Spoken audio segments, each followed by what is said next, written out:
श्रावण महात्म छठा अध्याय।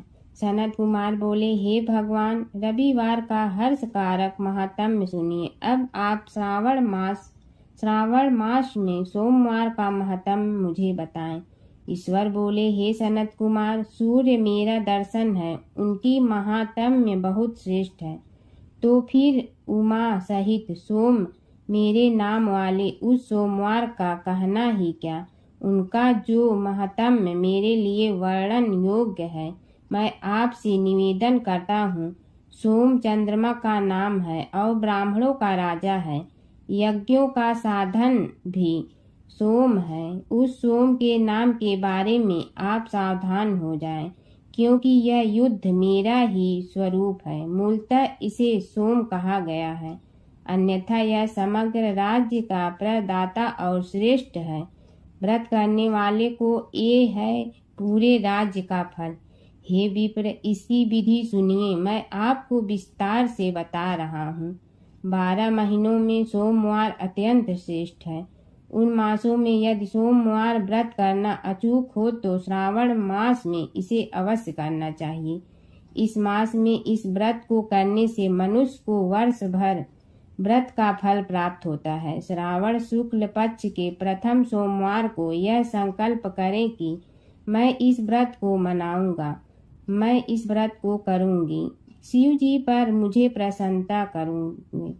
इस प्रकार प्रत्येक सोमवार के दिन, और यदि 5 हो जाए तो भी प्रातः काल यह संकल्प करें और रात में शिव जी का पूजन करें। शेल उपचारों से सायंकाल में भी शिव जी की पूजा करें और एकाग्रचित दर्शन के साथ इस दिव्य कथा का श्रवण करें। हे सनत कुमार, इस सोमवार की कहानी जानने वाली विधि को अब मेरी सुनिए। श्रावण मास के प्रथम सोमवार को इस श्रेष्ठ व्रत का अभिषेक करें। मनुष्य को चाहिए कि अच्छे प्रकार से स्नान करके पवित्र श्वेत वस्त्र धारण कर ले और काम, क्रोध, दुर्व्यवहार, द्वेष, निंदा आदि का त्याग करके मालती, मल्लिका आदि श्वेत पुष्पों को चाहें।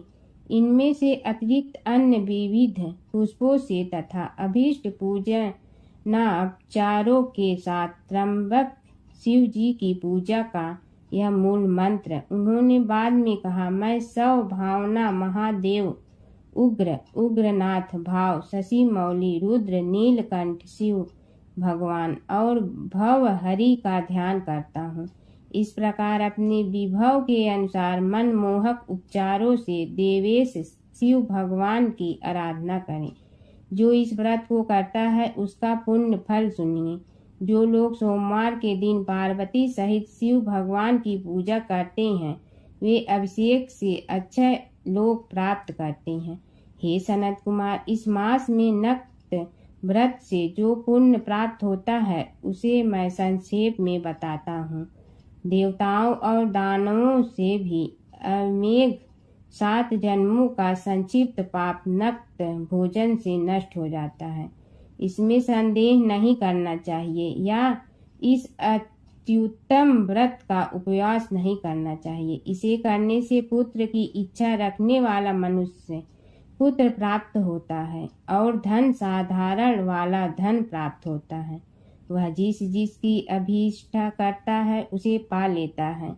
इस लोक में सिद्धा यरी सुखोपभोगों को भोग कर अंत में श्रेष्ठ विमान पर आरूढ़ लोक में वह रुद्र लोक में प्रतिष्ठा प्राप्त करता है। चित्त चंचल है, धन चंचल है और जीवन भी चंचल है। ऐसा समझकर व्रत का उद्यापन करने का प्रयास करना चाहिए। चांदी के नक्षत्र सुवर्ण ने शिव भगवान और पार्वती जी की प्रतिमा का निर्माण किया। उनके सिद्धांत के अनुसार इसमें धन की कृपा नहीं होनी चाहिए। उसके बाद एक दिव्य और शुभ लिंग तो भद्र मंडल बनाया गया और इसमें 2 श्वेत वस्त्रों से युक्त एक घाट स्थापित किया गया। घाट के ऊपर बांस या बांस से बने बर्तन और उसके ऊपर उमा सहित शिव भगवान की स्थापना करें। उसके बाद श्रुति, स्मृति और पुराणों में कहे गए मंत्रों से शिव भगवान की पूजा करें। पुष्पों का भंडार और उसके ऊपर सुंदर चंदोवा फ्लोर रात में सुरों और बाजों की मधुर ध्वनि के साथ शामिल करे। उसके बाद बुद्धिमान मनुष्य अपने गृह सूत्र में नष्ट विच्छेद के अग्नि स्थापन करें और फिर 100 आदि श्रेष्ठ फूलों से पलाश की समिधाओं से 108 आहुति प्रदान करें। यव, व्रीहि, तिल आदि की आहुति अपयास्व इस मंत्र से जाने और बेल पत्रों की आहुति त्र्यंबक या षडाक्षर मंत्र ओम नमः शिवाय से प्रदान करें। उसके बाद स्वीकृत होम द्वारा पूर्णाहुति आचार का पूजन करें और बाद में उन्हें गौ प्रदान करें। उसके बाद 15वें श्रेष्ठ ब्राह्मणों को भोजन और शेष और उनके वंश पात्र सहित 15 घाट प्रदान करें। इसके बाद पूजित देवता और देवताओं की सामग्री के लिए दें और प्रार्थना करें, मेरा व्रत नाश्ता हो और शिव जी मुझ पर प्रसन्न हो।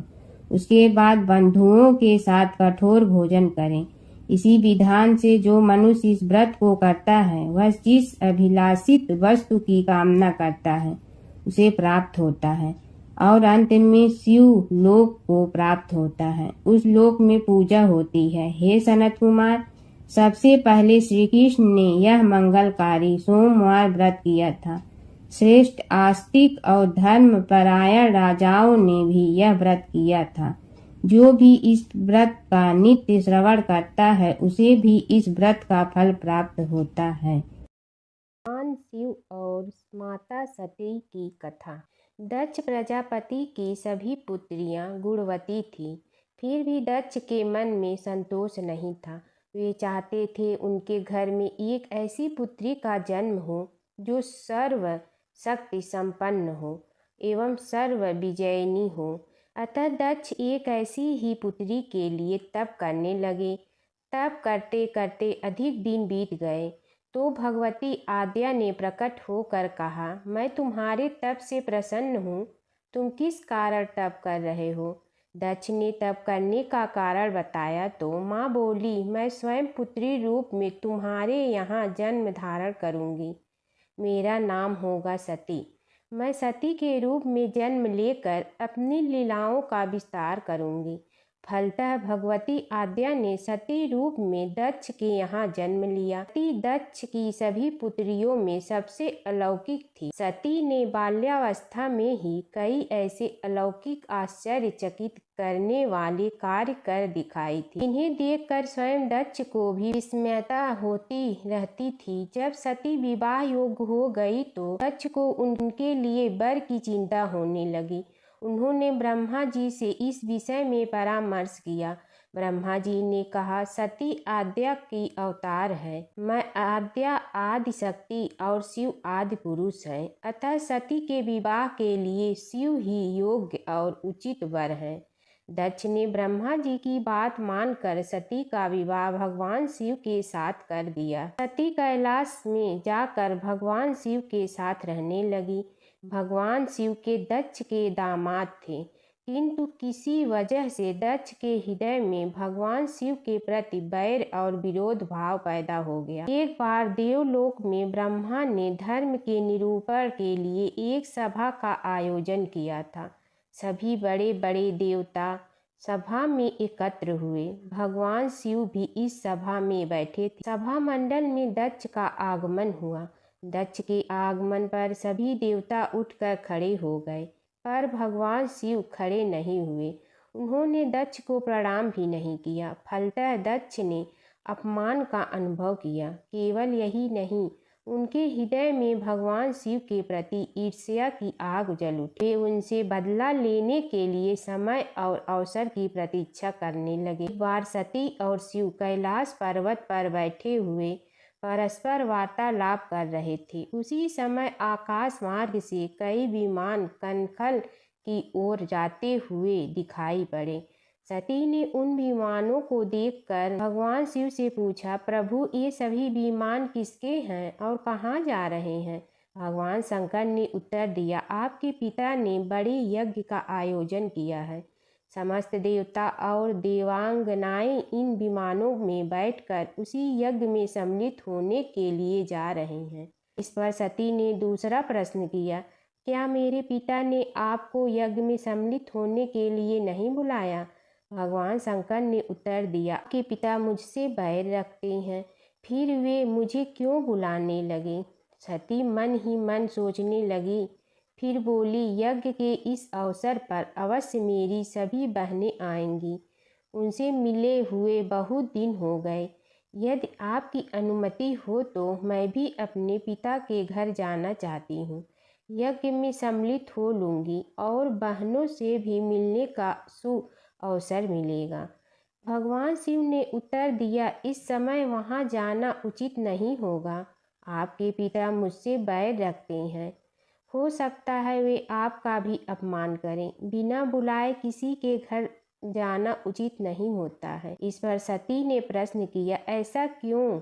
भगवान शिव ने उत्तर दिया, विवाहित लड़की को बिना बुलाए पिता के घर नहीं जाना चाहिए, क्योंकि विवाह हो जाने पर लड़की अपने पति की हो जाती है। पिता के घर से उसका संबंध टूट जाता है। लेकिन सती पीहर जाने के लिए हठ करती रही, अपनी बात बार बार दोहराती रही। उनकी इच्छा देखकर भगवान शिव ने पीहर जाने की अनुमति दे दी। उनके साथ अपना एक गढ़ भी साथ में भेज दिया। उस गढ़ का नाम वीरभद्र था। सती वीरभद्र के साथ अपने पिता के घर गई। घर में सती से किसी ने भी प्रेम पूर्वक वार्तालाप नहीं किया। दक्ष ने उन्हें देखकर कहा, तुम क्या यहाँ मेरे अपमान कराने आई हो? अपनी बहनों को तो देखो, वे किस प्रकार भांति के अलंकारों और सुंदर वस्त्रों से सुसज्जित हैं। तुम्हारे शरीर पर मात्र बाघांबर है। तुम्हारा पति शमशानवासी और भूतों का नायक है। वह तुम्हें बाघंबर छोड़कर और पहना ही क्या सकता है। दक्ष के कथन से सती के हृदय में पश्चाताप का सागर उमड़ पड़ा।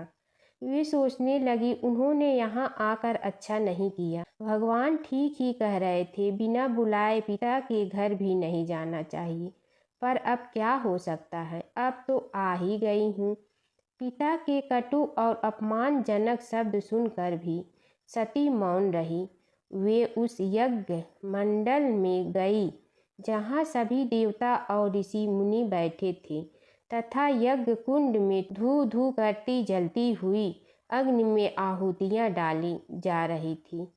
सती ने यज्ञ मंडप में सभी देवताओं के तो भाग देखे, किंतु भगवान शिव का भाग नहीं देखा। वे भगवान शिव का भाग न देखकर अपने पिता से बोली, पितृ श्रेष्ठ, यज्ञ में तो सबके भाग दिखाई पड़ रहे हैं, किंतु कैलाशपति का भाग नहीं है। आपने उनका भाग क्यों नहीं रखा? दक्ष ने गर्व से उत्तर दिया, मैं तुम्हारे पति शिव को देवता नहीं समझता। वह तो भूतों का स्वामी, नग्न रहने वाला और हड्डियों की माला धारण करने वाला है। वह देवताओं की पंक्ति में बैठने योग्य नहीं है। उसे कौन भाग देगा? सती के नेत्र लाल हो उठे।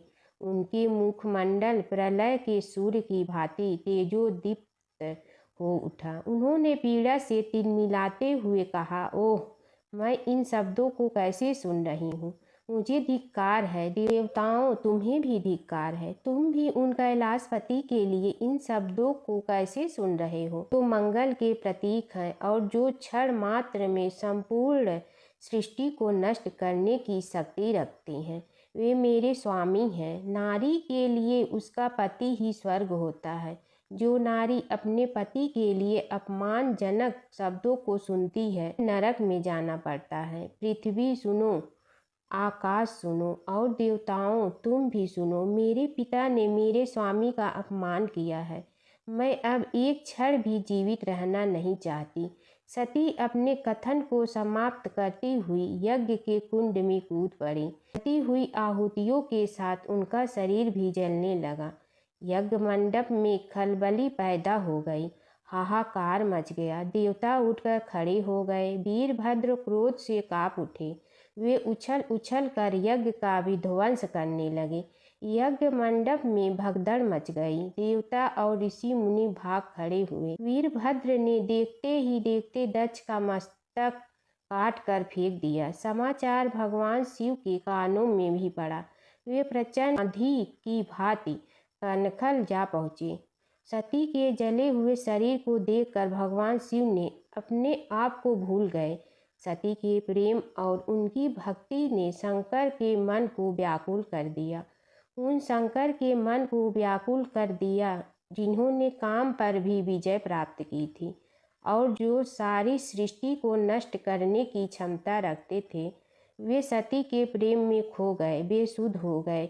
भगवान शिव ने उन्मत्त की भांति सती के जले हुए शरीर को कंधे पर रख लिया।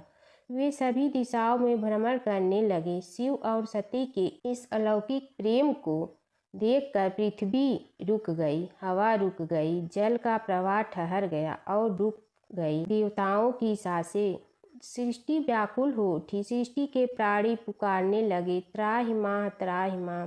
भयानक संकट उपस्थित देखकर सृष्टि के पालन भगवान विष्णु आगे बढ़े। वे भगवान शिव की बेसुधी में अपने चक्र से सती के एक एक अंग को काट काट कर गिराने लगे। धरती पर 51 स्थानों में सती के अंग कट कट कर गिरे। जब सती के सारे अंग कट कर गिर गए तो भगवान शिव पुनः अपने आप में आए। जब वे अपने आप में आए तो पुनः सृष्टि के सारे कार्य चलने लगे। धरती पर जिन 51 स्थानों में सती के अंग कट कट कर गिरे थे, वे ही स्थान आज शक्तिपीठ माने जाते हैं। आज भी उन स्थानों में सती का पूजन होता है, उपासना होती है तथा शिव और सती का प्रेम, शिव और सती के प्रेम ने उन्हें अमर और वंदनीय बना दिया। भगवान शिव की कथा। प्राचीन काल की बात है। सृष्टि के पालन पोषण के लिए ब्रह्मा, विष्णु और महेश तीनों देवताओं का विशेष स्थान है। इनमें भगवान शिव को भोलेनाथ कहा जाता है क्योंकि वे सच्चे मन से की गई भक्ति से शीघ्र प्रसन्न हो जाते हैं। एक बार देवताओं और असुरों ने समुद्र मंथन किया। मंथन से अनेक रत्न निकले पर अंत में एक भयंकर विष भी निकला जिससे पूरी सृष्टि नष्ट होने का संकट आ गया। तब सभी देवता भगवान शिव के पास पहुँचे। सृष्टि की रक्षा के लिए शिव जी ने वह विष अपने कंठ में धारण कर लिया। विष के प्रभाव से उनका कंठ नीला हो गया। तभी से वे नीलकंठ कहलाए। माता पार्वती ने विष को कंठ से नीचे न जाने दिया जिससे शिव जी की रक्षा हुई। इस महान त्याग से शिव जी ने यह संदेश दिया कि दूसरों की भलाई के लिए त्याग करना ही सच्चा धर्म है। भगवान शिव ध्यान, तपस्या और वैराग्य के प्रतीक है। वे कैलाश पर्वत पर निवास करते हैं, भस्म धारण करते हैं और गले में नाग रखते हैं। उनका डमरू सृष्टि की ध्वनि का प्रतीक है और त्रिशूल शक्ति व संतुलन का। भगवान शिव और कृष्ण जी की कथा हिंदू धर्म में महत्वपूर्ण स्थान रखती है। ये कथाएं अक्सर एक दूसरे से जुड़ी हैं, जिनमें शिव को कृष्ण का भक्त और कृष्ण को शिव का आराध्य बताया गया है। पुराणों में शिव और कृष्ण के कई लीलाओं का वर्णन है। कृष्ण के दर्शन के लिए शिव का साधु वेश में गोकुल जाना। एक पौराणिक कथा के अनुसार भगवान शिव एक साधु का वेश धारण करके गोकुल में कृष्ण के दर्शन के लिए गए थे। मैया यशोदा ने उन्हें भिक्षा देने के लिए आई, लेकिन शिव ने कृष्ण के दर्शन के अलावा कुछ भी स्वीकार करने से इनकार कर दिया।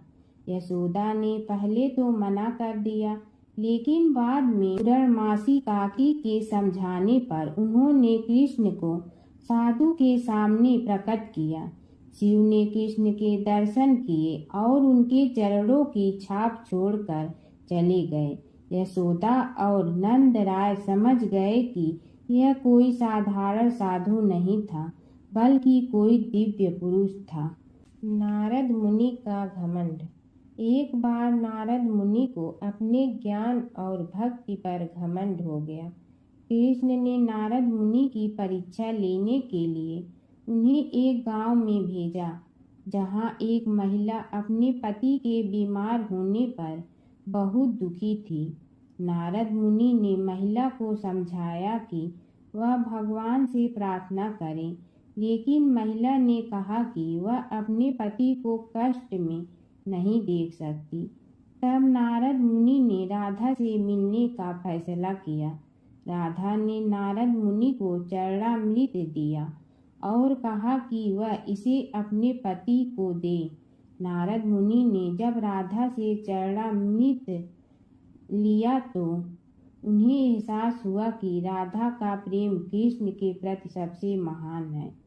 इस घटना के बाद नारद मुनि का घमंड चूर चूर हो गया।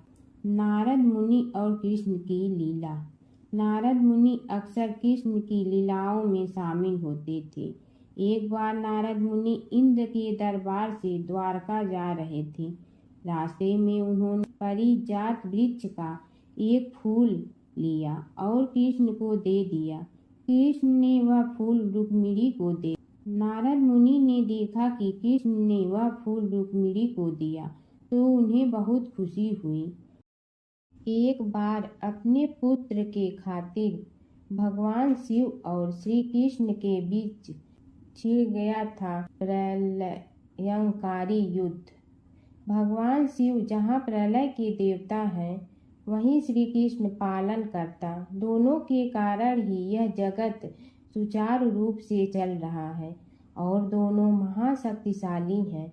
लेकिन कभी आपने सोचा है कि अगर कभी दोनों में युद्ध हुआ तो उसका इस संसार पर क्या असर पड़ेगा और दोनों में से विजयी कौन होगा? चलिए जानते हैं एक पौराणिक कथा जहां इन दोनों के भयंकर युद्ध का वर्णन मिलता है। पौराणिक कथा के अनुसार एक बार राजा बलि के सबसे बड़े पुत्र बाणासुर ने शिवपुत्र कार्तिकेय की सुंदरता से मोहित होकर भगवान शिव का पुत्र बनने की इच्छा जताई। उसने भगवान शिव की कठोर तपस्या की, जिसके बाद शिव जी ने उसे अपने पुत्र के रूप में स्वीकार कर लिया। एक समय ऐसा आया जब बाणासुर की पुत्री उषा को श्री कृष्ण के पुत्र अनिरुद्ध से प्रेम हो गया। उषा की मायावी मित्र अप्सरा चित्रलेखा ने अनिरुद्ध और उषा का गंधर्व विवाह करा दिया। जब बाणासुर को यह बात पता चली तो उसने अनिरुद्ध का अपहरण कर उसे अपना बंदी बना लिया। फिर क्या था, श्री कृष्ण ने अपनी पूरी सेना के साथ बाणासुर की नगरी पर धावा बोल दिया। श्री कृष्ण और बाणासुर का युद्ध।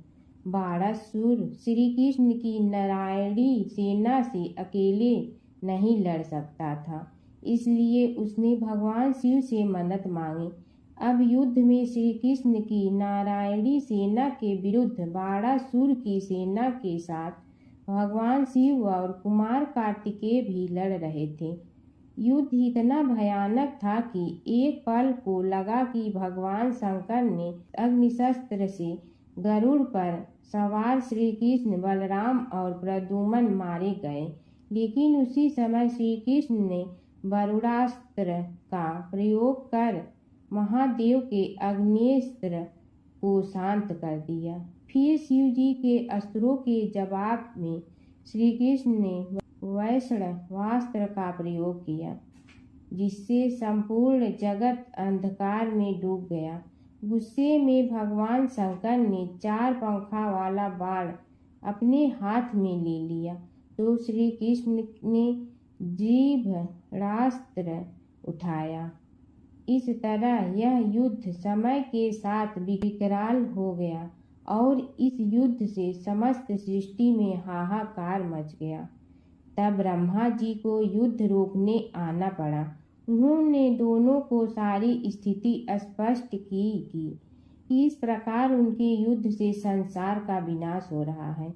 उनके समझाने के बाद महादेव युद्ध में पीछे हट गए, लेकिन कार्तिकेय और बाणासुर भगवान श्री कृष्ण से युद्ध करते रहे। जब श्री कृष्ण ने बाणासुर को परास्त किया अंत में भगवान श्री कृष्ण ने युद्ध में बाणासुर को पराजित करने के लिए अपना सुदर्शन चक्र प्रयोग किया और उसकी मदद से बाणासुर के सहस्त्र भुजाओं को काट डाला।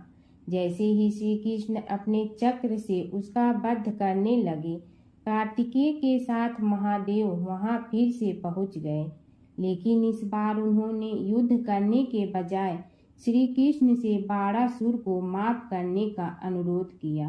भगवान शिव ने श्री कृष्ण से कहा कि मैंने इसे अभय दान दिया है, इसलिए अगर आप इसका वध कर देंगे तो मेरा वचन झूठा पड़ जाएगा। शिव जी के ऐसा कहने पर श्री कृष्ण ने बाणासुर को क्षमा कर दिया और अनिरुद्ध उषा सहित अपनी पूरी सेना लेकर वहां से चल दिए। बाणासुर को आज भी अजर अमर माना जाता है और बाद में भगवान शिव के उसे अपने गढ़ों में शामिल कर लिया। जमुना की कहानी। प्राचीन समय में एक गांव था जिसमें दो बहनें रहा करती थी। एक बहन का नाम गंगा था तो दूसरी बहन का नाम जमुना था। एक बार दोनों बहनें एक साहूकार के खेत से गुजर रही थी तो जमुना ने 13 दाने जौ के तोड़ लिए, जिसे देख गंगा बोली कि तुझे तो ग्रहण लग गया, तूने चोरी की है। इस पर जमुना बोली कि अब मेरा ग्रहण कैसे धुलेगा। गंगा ने कहा कि तुझे 12 साल तक साहूकार के यहाँ नौकरी करनी पड़ेगी, तभी तेरा पाप धुलेगा और ग्रहण से मुक्ति मिलेगी। जमुना साहूकार के यहाँ नौकरी के लिए जाती है और अपने लिए काम मांगती है। साहूकार उसे काम पर रख लेता है, लेकिन काम करने से पहले जमुना उसे कहती है कि मैं सारे काम करूंगी लेकिन 4 काम नहीं करूंगी। जूठे बर्तन नहीं मांजूंगी, झाड़ू नहीं लगाऊंगी, बिस्तर नहीं बिछाऊंगी और दिया नहीं जलाऊंगी। 12 साल के बाद कुंभ का मेला लगा तो साहूकारनी भी कुंभ नहाने जाने लगी। जमुना ने उसे जाते देख कहा कि कुंभ के मेले में मेरी बहन गंगा मिलेगी तो उसे यह सोने का टका दे देना, इससे वह अपने हाथों में सुंदर चूड़ियां पहन लेगी। साहूकारनी ने कुंभ के मेले में गंगा को वह सोने का टका दे दिया।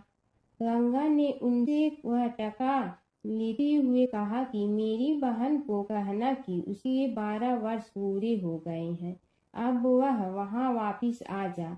साहूकार व साहूकारनी वापिस घर आए तब जमुना मटके में पानी भर रही थी। दोनों जमुना से बोले कि हमने सोने का वह टका तेरी बहन गंगा को दे दिया था और उसने कहा है कि तेरे 12 वर्ष पूरे हो गए हैं, इसलिए अब तुम वापिस जाओ। यह समाचार सुनते ही जमुना सहस्त्र धारा में बदल गई और बहने लगी।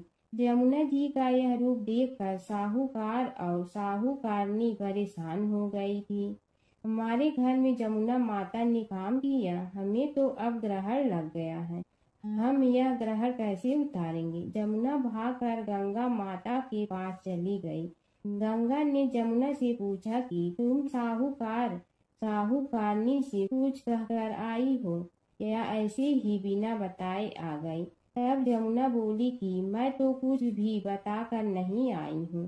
गंगा ने कहा कि जा उन्हें धीरज दे आ, नहीं तो उन्हें जीवन भर असंतोष ही रहेगा। गंगा के कहने पर जमुना माता ने साहूकारनी को सपने में दर्शन दिए और कहा कि तुम दोनों उल्टे माथे क्यों पड़े हो, जाओ उठकर खाओ पियो। तब दोनों बोले कि हम कैसे उठें, हमें तो ग्रहण लगा है, क्योंकि हमने उल्टे सीधे और पता नहीं कितने नीच कार्य आपसे कराए हैं। तब जमुना जी बोली कि तुम्हें ग्रहण नहीं लगा है, ग्रहण तो मुझे लगा था कि मैंने तुम्हारे खेत से 13 दाने जौ के चुराए थे। मैं तो अपना ग्रहण उतारने तुम्हारे घर आई थी। मेरा ग्रहण तुम्हारे घर में 12 वर्ष तक रहने से उतर गया है और मेरी मुक्ति हो गई है। जमुना जी ने कहा कि तुम्हें कोई ग्रहण नहीं लगा है, उल्टे मेरे 12 वर्ष तक यहाँ रहने से तुम्हारी भी मुक्ति हो गई है। यह कहकर जमुना जी स्वप्न से चली गई। दोनों उठकर देखते हैं कि उनके घर में पहले से भी अधिक धन हो गया है। हे जमुना माता, जैसे आपने साहूकार व साहूकारनी की मुक्ति कराई, वैसे ही आप अपने सभी भक्तों की करना। नगर बसेरे की कहानी। किसी गांव में एक भाट व एक जाट रहता था। दोनों में घनिष्ठ मित्रता थी। एक बार जाट अपनी बहन के घर जाने को तैयार हुआ तो भाट अपनी ससुराल जाने को तैयार हुआ। दोनों साथ चल पड़े तो रास्ते में रुककर एक कुएं की मुंडेर पर बैठ गए। जाट ने भाट से कहा कि नगर बसेरा कर लेते हैं। इस पर भाट बोला कि तू ही नगर बसेरा कर ले, मैं तो अपनी ससुराल जा रहा हूँ, वहाँ खूब खातिर होगी मेरी, तू कर ले नगर बसेरा।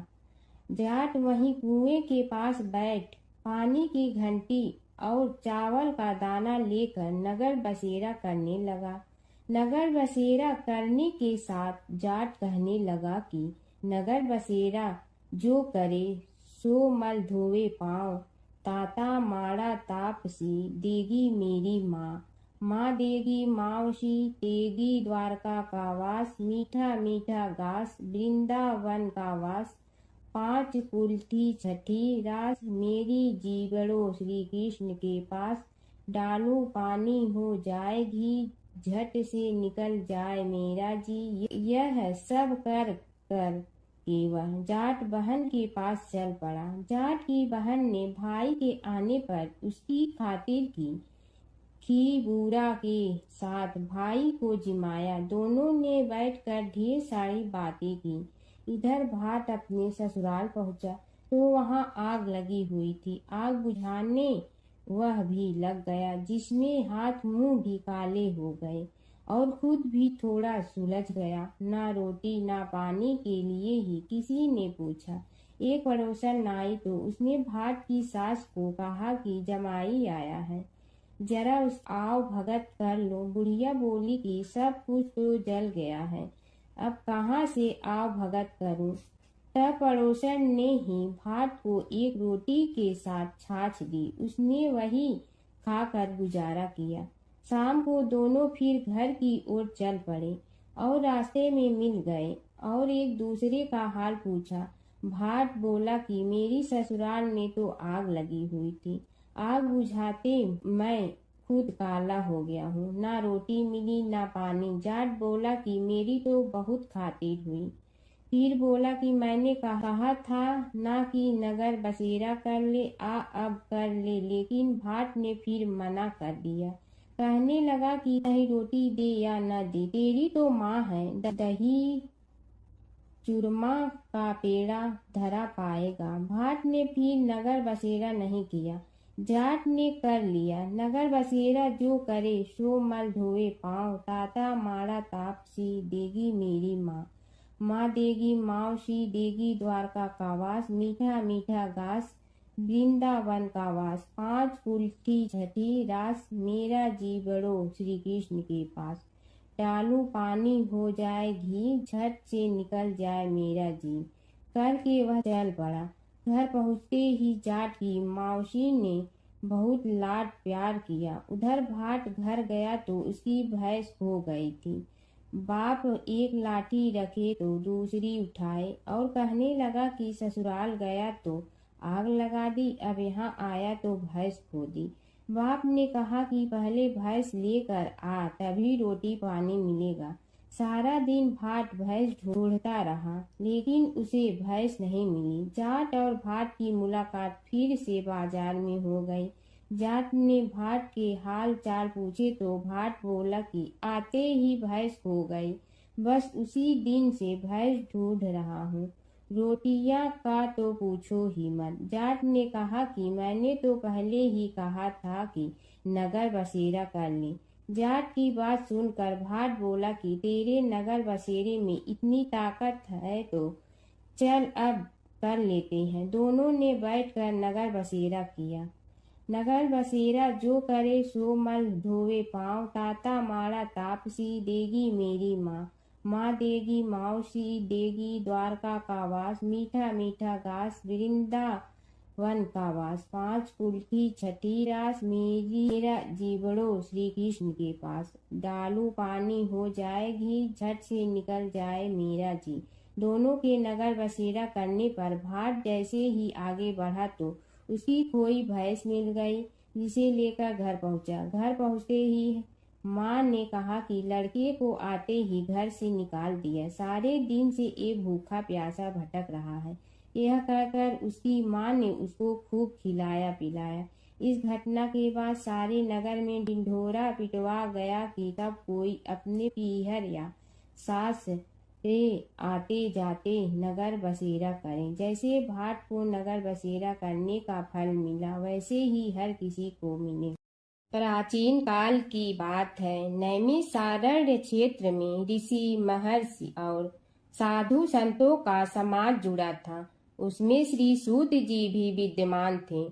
शौनक जी ने उनकी सेवा में उपस्थित होकर निवेदन किया कि हे अज्ञान रूप घोर तिमिर को नष्ट करने में करोड़ों सूर्यों के समान प्रकाशमान श्री सूत जी हमारे कानों के लिए अमृत के समान जीवन प्रदान करने वाले कथा तत्व का वर्णन कीजिए। हे सूत जी, हमारे हृदयों में ज्ञान के प्रकाश की वृद्धि तथा भक्ति, वैराग्य और विवेक की उत्पत्ति जिस कथा से हो सकती हो, वह हमारे प्रति कहने की कृपा कीजिए। शौनक जी की जिज्ञासा से सूत जी बड़े प्रसन्न हुए। पुरातन इतिहासों के स्मरण से उनका शरीर पुलकायमान हो रहा था। वे कुछ देर उसी स्थिति में विराजमान रहकर कुछ विचार करते रहे और अंत में बोले, शौनक जी, इस विषय में आपके चित्त में बड़ी जिज्ञासा है। आप धन्य हैं जो सदैव ज्ञान की प्राप्ति में तत्पर रहते हुए विभिन्न पुराण कथाओं की जिज्ञासा रखते हैं। आज मैं आपको ज्ञान के परम स्रोत रूप श्री गणेश जी का जन्म कर्म रूप चरित्र सुनाऊंगा। गणेश जी से ही सभी ज्ञानों सभी विद्याओं का उद्भव हुआ है। अब आप सावधान चित्त से विराजमान हो।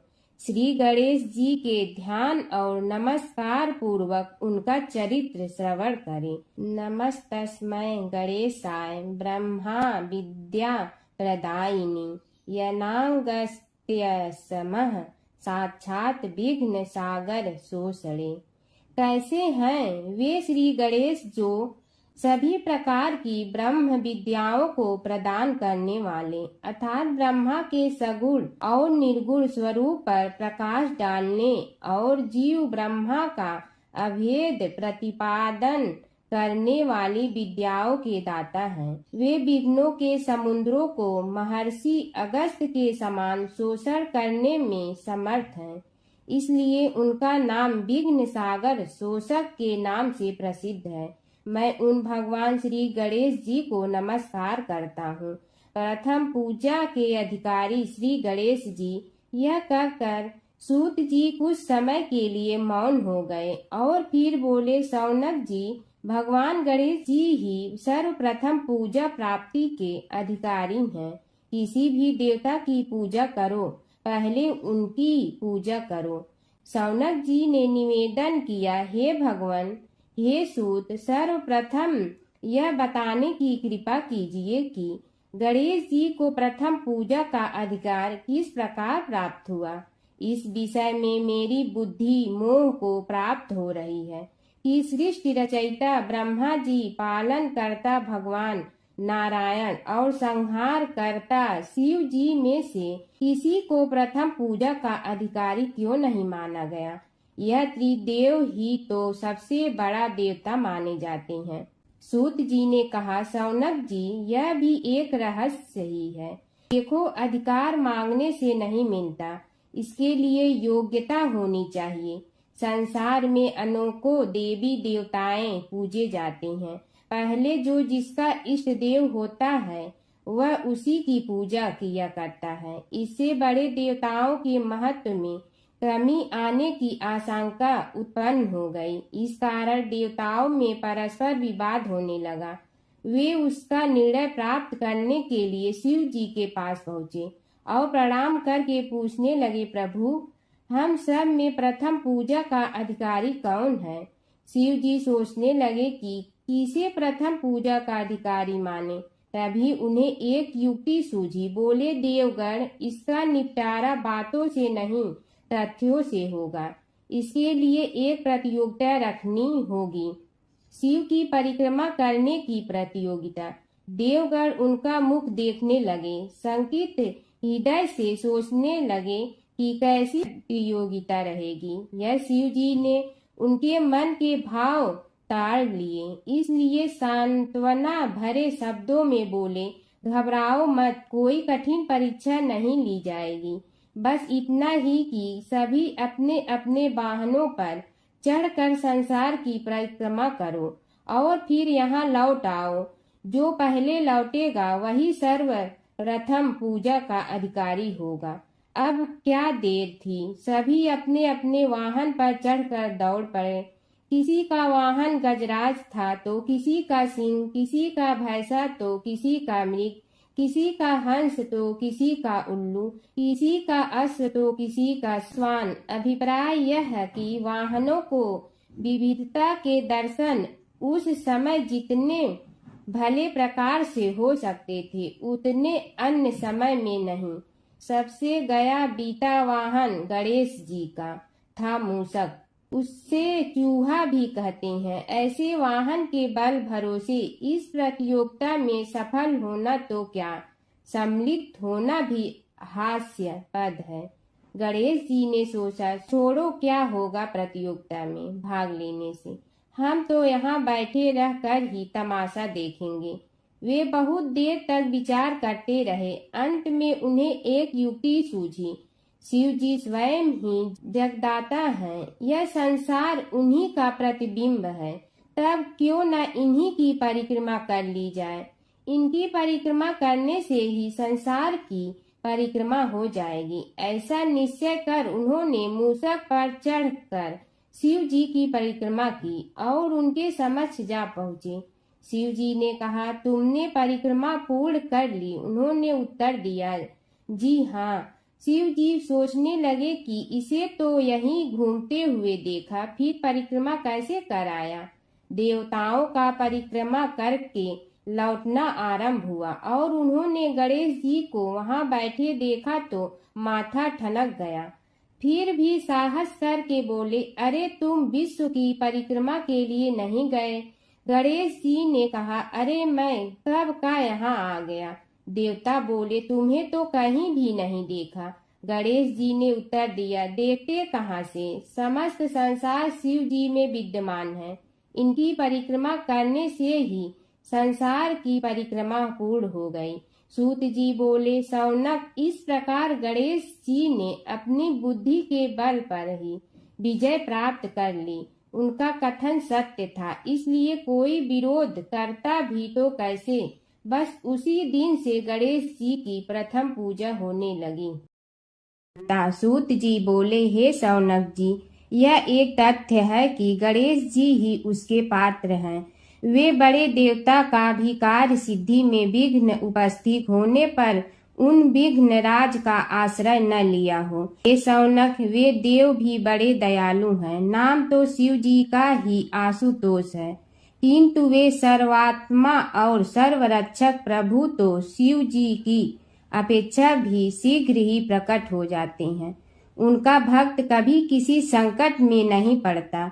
यदि प्रारब्ध वशात कभी किसी विपत्ति में पड़ भी जाता है तो गणेश्वर की उपासना करने पर उनके अनुग्रह से उनके समस्त दुख दूर होकर परम सुख की प्राप्ति होती है। शौनक ने कहा, हे सूत जी, हे महाभाग, हे प्रभु, मैं गणेश जी के विभिन्न चरित्रों का अध्ययन करना चाहता हूँ, तो मुझे बताइए कि किस ग्रंथ का अवलोकन करूँ। हे दयामय, आपको तो उनके समस्त चरित्र विदित है कि यदि आप ही उन्हें सुनाने की कृपा करें तो मेरा अत्यधिक उपकार होगा। सूत जी बोले, हे सौनक भगवान, गणेश्वर के इतने चरित्र हैं कि उन सब का कथन इस जीवा से संभव नहीं, क्योंकि प्रभु अनंत, प्रभु चरित अनंता वाली बात समस्त विद्वान ऋषि मुनि कहते हैं। फिर भी गणेश जी प्रथम पूजा के अधिकारी होने के कारण समस्त देव चरित्रों में जुड़े हुए हैं, इसलिए उनका प्रभाव भी सर्वाधिक व्यापक है। हे मुने, हे सौनक, वे भगवान सर्व समर्थ हैं, वे सभी का तिरस्कार करने में समर्थ हैं, किंतु उनका तिरस्कार कोई भी नहीं कर सकता। यह त्रिलोक्य उन्हीं भगवान के संकेत पर नित्य करता है, इसकी समस्त क्रियाएं उन्हीं की इच्छा पर आश्रित है। हे सौनक भगवान गणेश्वर स्वयं कहते हैं, शिवे विष्णु च सप्तौ च सूर्ये मयि निराधिप यो भेद बुद्धि योग स सम्य योगो मतो मम। हे नरेश्वर, हे वरेण्य, शिव, विष्णु, शक्ति, सूर्य और मुझ गणेश में जो अभेद बुद्धि योग है, मेरे मत में वही सम्यक योग है। इससे यह भी सिद्ध है कि समस्त देवता उन्हीं के स्वरूप हैं, वे ही भगवान विभिन्न कार्य रूपों के अनुसार अपना भिन्न भिन्न नाम रखते हैं। हे मुनि श्रेष्ठ, उन सब देवताओं के चरित्र भी उन्हीं गणराज के चरित्र हैं। यद्यपि सब चरित्र एक ही ग्रंथ में मिलने में संभव नहीं है, फिर भी गणेश्वर के अनेकों प्रमुख चरित्रों का वर्णन गणेश पुराण में हुआ है। राजा सोमकांत का वृतांत कथन। सौनक जी ने पूछा, हे प्रभु, गणेश पुराण का आरंभ किस प्रकार हुआ, यह मुझे बताने की कृपा करे। इस पर सूत जी ने कहने लगे, हे सौनक, यद्यपि गणेश पुराण है तो बहुत प्राचीन, क्योंकि भगवान गणेश्वर तो आदि हैं। न जाने कब से गणेश जी अपने उपासकों पर कृपा करते चले आ रहे हैं। उनके अनंत चरित्र हैं, जिनका संग्रह एक महापुराण का रूप ले सकता है। उसे एक बार भगवान नारायण ने नारद जी को और भगवान ने शंकर और जगन जननी पार्वती जी को सुनाया था। बाद में वही पुराण संक्षेप रूप में ब्रह्मा जी ने महर्षि वेद व्यास को सुनाया और फिर व्यास जी ने महर्षि भृगु को सुनाया। भृगु ने कृपा करके सौराष्ट्र के एक राजा सोमकांत को सुनाया था। तब से वह पुराण अनेक कथाओं में विस्तृत होता रहा और अनेक कथाओं से रहित होता हुआ अनेक रूप में प्रचलित है। सौनक जी ने पूछा, भगवान, आप यह बताने का कष्ट करें कि राजा सोमकांत कौन था, उसने महर्षि से गणेश पुराण का श्रवण कहाँ किया था, उस पुराण के श्रवण से उसे क्या क्या उपलब्धियां हुई। हे नाथ, मुझे श्री गणेश्वर की कथा के प्रति उत्कंठा बढ़ती ही जा रही है। सूत जी बोले, हे सौनक, सौराष्ट्र के देवनगर नाम की एक प्रसिद्ध राजधानी थी। वहाँ का राजा सोमकांत था। वह अपनी प्रजा का पुत्र के समान पालन करता था। वह वेद ज्ञान संपन्न, शस्त्र विद्या में पारंगत एवं प्रबल प्रतापी राजा, समस्त राजाओं में मान्य तथा अत्यंत वैभवशाली था। उसका ऐश्वर्य कुबेर के भी ऐश्वर्य को लज्जित करता था। उसने अपने पराक्रम से अनेकों देश जीत लिए थे। उसकी पत्नी अत्यंत रूपवती, गुणवती, धर्माज्ञा एवं पतिव्रत धर्म का पालन करने वाली थी। वह सदैव अपने प्राणनाथ की सेवा में लगी रहती थी। उसका नाम सुधर्मा था। जैसे वह प्रतिव्रता थी, वैसे ही राजा भी एक पत्नी व्रता का पालन करने लगा। उसके हेमकांत नामक एक सुंदर पुत्र था। वह भी सभी विद्याओं का ज्ञाता और अस्त्र शस्त्रादि के अभ्यास में निपुण हो गया था। यह सभी श्रेष्ठ लक्षणों से संपन्न, सद्गुणी एवं प्रजा जनों के हितों का अत्यंत पोषक था। इस प्रकार राजा सोमकांत स्त्री, पुत्र, पशु, वाहन, राज्य एवं प्रतिष्ठा आदि से सब प्रकार सुखी था। उसे दुख तो था ही नहीं। सभी राजागण उसका हार्दिक सम्मान करते थे तथा उसकी श्रेष्ठ कीर्ति भी संसार व्यापी थी। परंतु युवा अवस्था के अंत में सोमकांत को घृणित कोष्ठ रोग हो गया। उसके अनेक उपचार किए गए किंतु कोई लाभ नहीं हुआ। रोग शीघ्रता से बढ़ने लगा और उसके कीड़े पड़ गए। जब रोग की अधिक वृद्धि होने लगी और उसका कोई उपाय न हो सका तो राजा ने मंत्रियों को बुलाकर कहा, सुब्रतो, जाने किस कारण यह रोग मुझे पीड़ित कर रहा है। अवश्य ही यह किसी पूर्व जन्म के पाप का फल होगा। इसलिए मैं अब अपना समस्त राजपाट छोड़कर वन में रहूंगा। मेरे पुत्र हेमकांत को मेरे समान मानकर राज्य शासन का धर्म पूर्वक संचालन कराते रहें। यह कहकर राजा ने शुभ दिन दिखवाकर अपने पुत्र हेमकांत को राज्य पद पर अभिषेक किया और अपनी पत्नी सुधर्मा के साथ निर्जन वन की ओर चल दिया। प्रजापालक राजा के वियोग में समस्त प्रजा जन अश्रु बहाते हुए उनके साथ चले गए। राज्य की सीमा पर पहुंचकर राजा ने अपने पुत्र अमात्यगण और प्रजा जनों को समझाया, आप सब लोग धर्म के जानने वाले, श्रेष्ठ आचरण में तत्पर एवं सहृदय हैं। यह संसार तो वैसे भी परिवर्तनशील है। जो आज है वह कल नहीं था और आने वाले कल में भी नहीं रहेगा। इसलिए मेरे जाने से दुख का कोई कारण नहीं है। मेरे स्थान पर मेरा पुत्र सभी कार्यों को करेगा। इसलिए आप सब उसके अनुशासन में रहते हुए उसे सदैव सम्मान करते रहें। फिर पुत्र से कहा, बेटा, यह स्थिति सभी के समझ आती रही है। हमारे पूर्व पुरुष भी परंपरागत रूप से वृद्धावस्था आने पर वन में जाते रहे हैं। मैं कुछ समय पहले ही वन में जा रहा हूँ तो कुछ पहले या पीछे जाने में कोई अंतर नहीं पड़ता। यदि कुछ वर्ष बाद जाऊं तब भी मोह का त्याग करना ही होगा। इसलिए हे वत्स, तुम दुखित मत हो और मेरी आज्ञा मानकर राज्य शासन को ठीक प्रकार चलाओ। ध्यान रखना, क्षत्रिय धर्म का कभी त्याग न करना और प्रजा को सदा सुखी रखना। इस प्रकार राजा सोमकांत ने सभी को समझा बुझाकर वहां से वापस लौट आया और स्वयं अपनी पतिव्रता भार्या के साथ वन में प्रवेश किया। पुत्र हेमकांत के आग्रह से उसने सुबल और ज्ञान गम्य नामक 2 आत्माओं को भी साथ ले लिया। उन सब ने एक समतल एवं सुंदर स्थान देखकर वहां विश्राम किया। तभी उन्हें एक मुनि कुमार दिखाई दिया। राजा ने उससे पूछा, तुम कौन हो, कहाँ रहते हो? यदि उचित समझो तो मुझे बताओ। मुनि बालक ने कोमल बाणी में कहा, मैं महर्षि भृगु का पुत्र हूँ। मेरा नाम च्यवन है।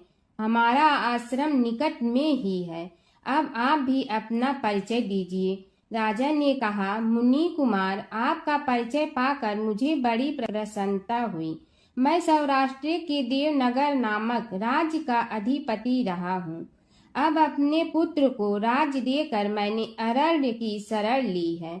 मुझे कुष्ठ रोग अत्यंत पीड़ित किए हुए हैं। उसकी निवृत्ति का कोई उपाय करने वाला हो तो कृपा कर मुझे बताइए। मुनि कुमार ने कहा, मैं अपने पिताजी से अपना वृतांत कहता हूँ, फिर वे जैसा कहेंगे आपको बताऊंगा। यह कहकर मुनि बालक चला गया और कुछ देर में ही आकर बोला, राजन, मैंने आपका वृतांत अपने पिताजी को बताया। उनकी आज्ञा हुई है कि आप सब मेरे साथ आश्रम में चलकर उनसे भेंट करें, तभी आपके रोग के विषय में भी विचार किया जाएगा। राजा सोमकांत के पूर्व जन्म का वृत्तांत भृगु द्वारा वर्णन। राजा अपनी पत्नी और अमात्यों के सहित च्यवन के साथ साथ भृगु आश्रम में जा पहुंचा और उन्हें प्रणाम कर बोला, हे भगवान, हे महर्षि, मैं आपकी शरण हूँ। आप मुझ पुष्टि पर कृपा कीजिए। महर्षि बोले, राजन, यह तुम्हारे किसी पूर्व जन्म कृत पाप का ही उदय हो गया है। इसका उपाय मैं विचार करके बताऊंगा। आज तो तुम सब स्नान आज से निवृत्त होकर रात्रि विश्राम करो।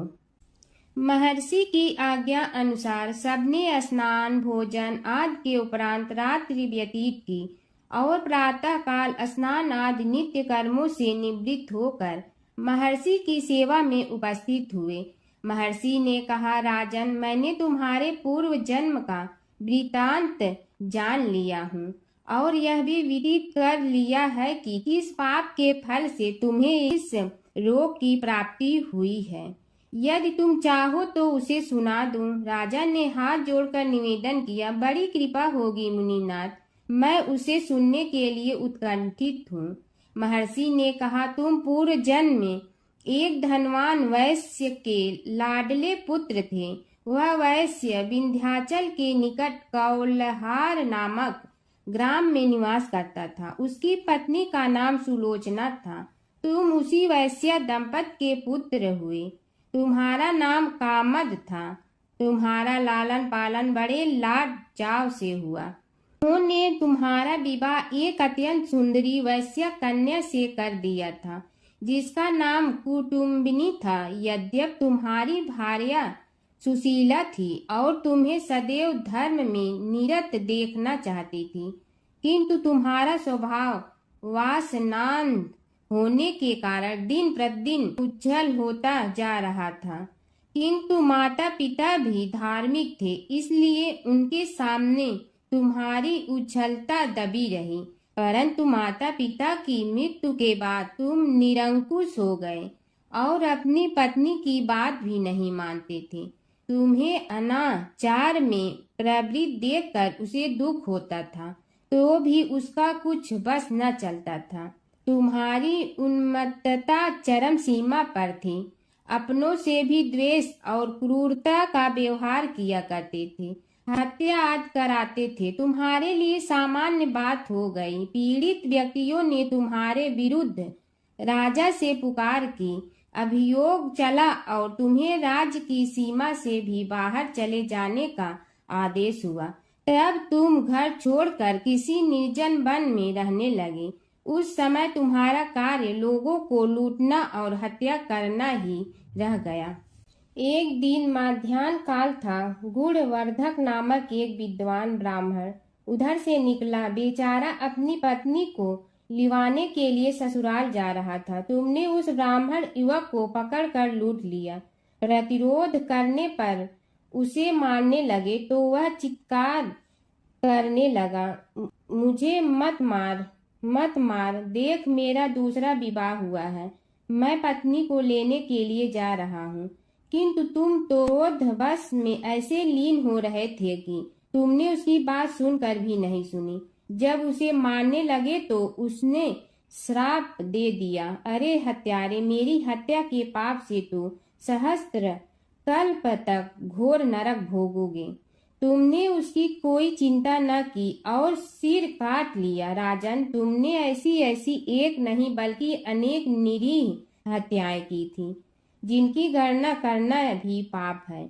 इस प्रकार इस जन्म में तुमने घोर पाप कर्म किए थे, किंतु बुढ़ापा आने पर जब अशक्त हो गए तब तुम्हारे साथ जो क्रूर कर्मा थे वे भी किनारा कर गए। उन्होंने सोच लिया कि अब तो इसे खिलाना भी पड़ेगा, इसलिए मरने दो यहीं। अमोघ प्रभाव गणेश उपासना का कथन। राजन, अब तुम निरालंब थे, चल फिर तो सकते ही नहीं थे। भूख से पीड़ित रहने के कारण रोगों ने भी घेर लिया। उधर से जो कोई निकलता तुम्हें घृणा की दृष्टि से देखता हुआ चला जाता। तब तुम आहार की खोज में बड़ी कठिनाई से चलते हुए एक जीर्ण शीर्ण देवालय में पहुंचा। उसमें भगवान गणेश्वर की प्रतिमा विद्यमान थी। तब न जाने किस पुण्य के उदय होने से तुम्हारे मन में गणेश जी के प्रति भक्ति भाव जागृत हुआ। तुम निराहार रहकर उनकी उपासना करने लगे। उससे तुम्हें सब कुछ मिला और रोग भी कम हुआ। राजन, तुमने अपने साथियों की दृष्टि बचाकर बहुत सा धन एक स्थान पर गाड़ दिया था। अब तुमने उस धन को उसे देवालय के जीर्णोद्धार में लगाने का निश्चय किया। शिल्पी बुलाकर उस मंदिर को सुंदर और भव्य बनवा दिया। इस कारण कुख्याति ख्याति में बदलने लगी। फिर यथा समय तुम्हारी मृत्यु हुई। यमदूतों ने पकड़कर तुम्हें यमराज के समक्ष उपस्थित किया। यमराज तुमसे बोले, जीव, तुमने पाप और पुण्य दोनों ही किए हैं और दोनों का ही भोग तुम्हें भोगना है, किंतु पहले पाप का फल भोगना चाहते हो पुण्य का। इसके उत्तर में तुमने प्रथम अपने पुण्य कर्मों के भोग की इच्छा प्रकट की और इसीलिए उन्होंने तुम्हें राजकुल में जन्म लेने के लिए भेज दिया। पूर्व जन्म में तुमने भगवान गणाध्यक्ष का सुंदर एवं भव्य मंदिर बनवाया था, इसलिए तुम्हें सुंदर देह की प्राप्ति हुई। यह कहकर महर्षि भृगु कुछ रुके। उन्होंने देखा कि राजा को इस वृतांत पर शंका हो रही है। तभी महर्षि के शरीर में असंख्य विकराल पक्षी उत्पन्न होकर राजा की ओर झपटे। उनकी चोंच बड़ी तीक्ष्ण थी, जिनसे वे राजा के शरीर को नोच नोच कर खाने लगे। उसके कारण उत्पन्न असहनीय पीड़ा से व्याकुल हुए राजा ने महर्षि के समक्ष हाथ जोड़कर निवेदन किया, प्रभु, आपका आश्रम तो समस्त द्वेष आदि से परे है और यहाँ मैं आपकी शरण में बैठा हूँ, तब यह पक्षी मुझे आकर ही क्यों पीड़ित कर रहे हैं? हे मुनिनाथ, इनसे मेरी रक्षा कीजिए। महर्षि ने राजा के अंतर्वचन सुनकर सांत्वना देते हुए कहा, राजन, तुमने मेरे वचनों में शंका की थी और जो मुझ सत्यवादी के कथन में शंका करते हैं उसे खाने के लिए मेरे शरीर से इसी प्रकार पक्षी प्रकट हो जाते हैं, जो कि मेरे हुंकार करने पर भस्म हो जाया करते हैं। यह कर महर्षि ने हुंकार की और तभी वे समस्त पक्षी भस्म हो गए। राजा श्रद्धावनत होकर उनके समक्ष अश्रुपात करता हुआ बोला, प्रभु, अब आप पाप से मुक्त होने का उपाय कीजिए। महर्षि ने कुछ विचार कर कहा, राजन, तुम पर भगवान गणेश्वर की कृपा सहज रूप से है और वे ही प्रभु तुम्हारे पापों को भी दूर करने में समर्थ हैं। इसलिए तुम उनके पाप नाशक चरित्रों का श्रवण करो। गणेश पुराण में उनके चरित्रों का भले प्रकार वर्णन हुआ है, अतएव तुम श्रद्धा भक्ति पूर्वक उसी को सुनने में चित्त लगाओ। राजा ने प्रार्थना की, महामुनि, मैंने गणेश पुराण का नाम भी आज तक नहीं सुना, तो उनके सुनने का सौभाग्य कैसे प्राप्त कर सकूंगा? हे नाथ, आपसे अधिक ज्ञानी और प्रकांड विद्वान और कौन हो सकता है? आप ही मुझ पर कृपा कीजिए। महर्षि ने राजा की दीनता देखकर उसके शरीर पर अपने कमंडल का मंत्रपूत जल छिड़का। तभी राजा को एक छींक आई और नासिका से एक अत्यंत छोटा काले वर्ण का पुरुष बाहर निकल आया। देखते देखते वह बढ़ गया। उसके भयंकर रूप को देखकर राजा कुछ भयभीत हुआ, किंतु समस्त आश्रमवासी वहां से भाग गए। वह पुरुष महर्षि के समक्ष हाथ जोड़कर खड़ा हो गया। उन्हें उसकी ओर देखा और कुछ उच्च स्वर में बोले, तू कौन है?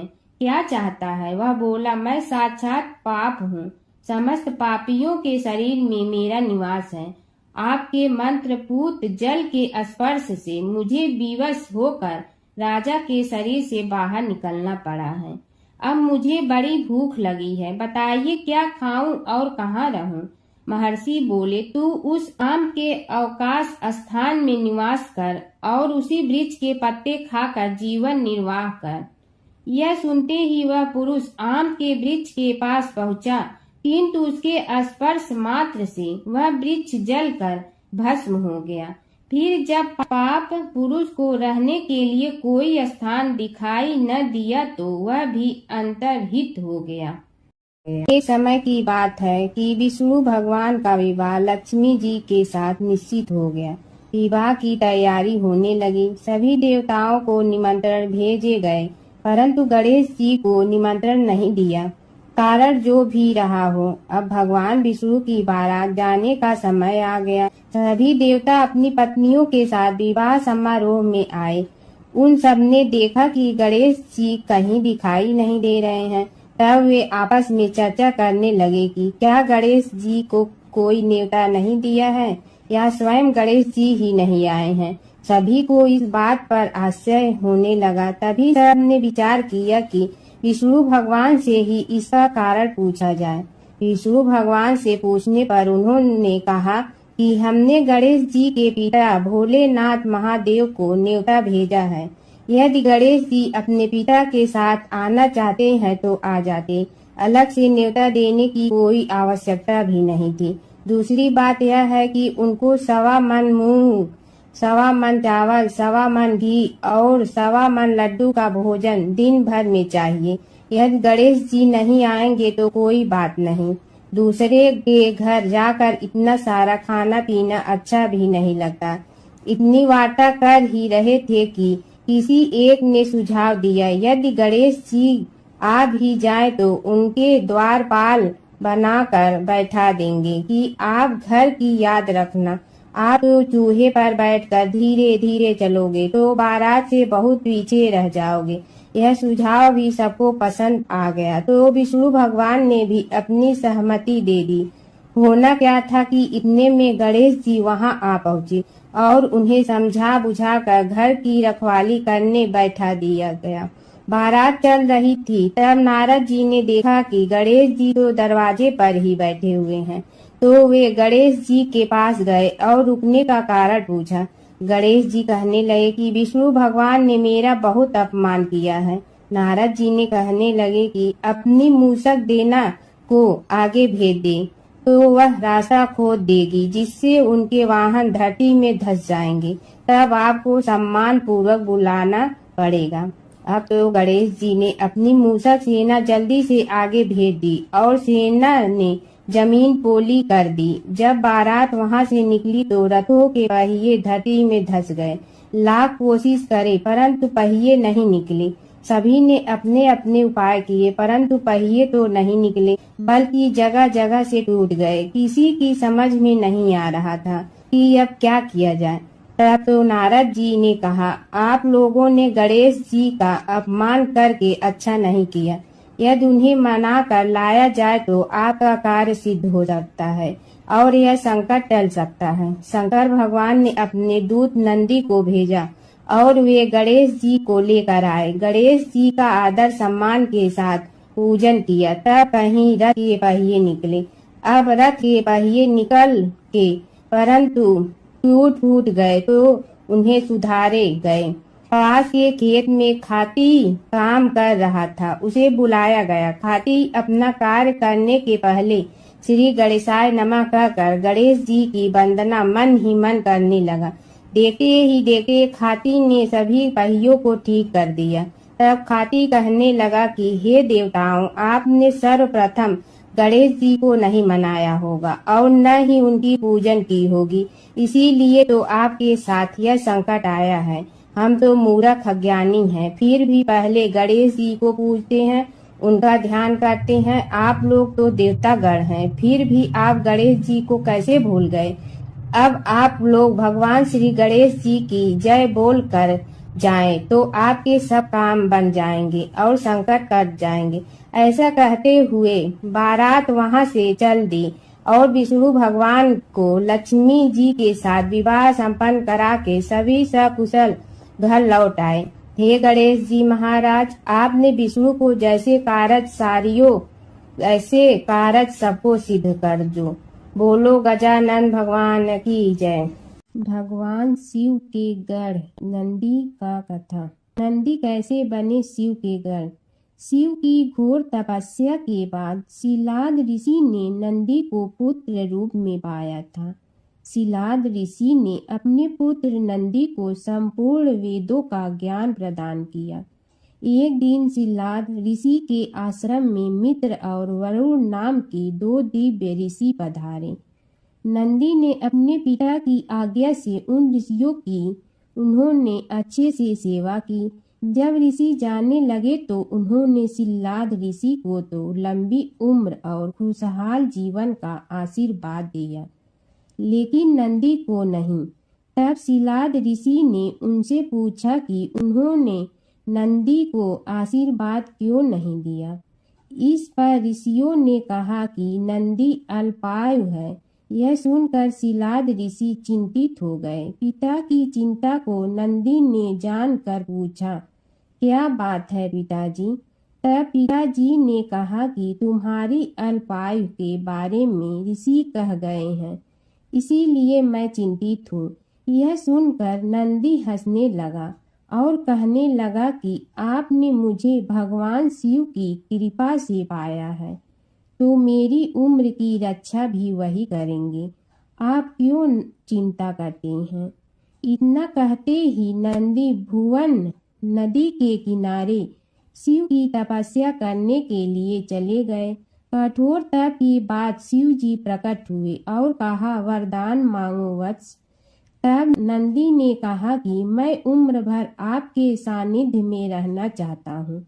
नंदी के समर्पण से प्रसन्न होकर भगवान शिव ने नंदी को पहले अपने गले लगाया और उन्हें बैल का चेहरा देकर उन्हें अपने वाहन, अपना दोस्त, अपने गढ़ों में सर्वोत्तम के रूप में स्वीकार कर लिया। जय शिव ओंकारा प्रभु जय शिव ओंकारा, ब्रह्मा विष्णु सदाशिव अर्धांगी धारा। जय शिव ओंकारा, एकानन चतुरानन पंचानन राजे, हंसासन गरुड़ासन वृषवाहन साजे।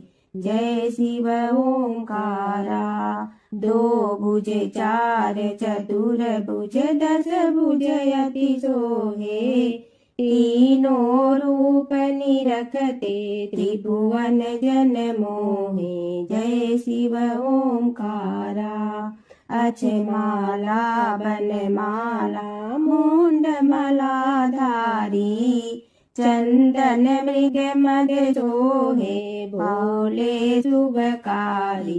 जय शिव ओंकारा, श्वेतांबर पीतांबर बागंबर अंगे, ब्रह्मादिक सनकादिक प्रेतादिक संगे। जय शिव ओंकारा, कर के मध्य कमंडलु और त्रिशूलधारी, सुखकारी दुखहारी जग पालनकारी।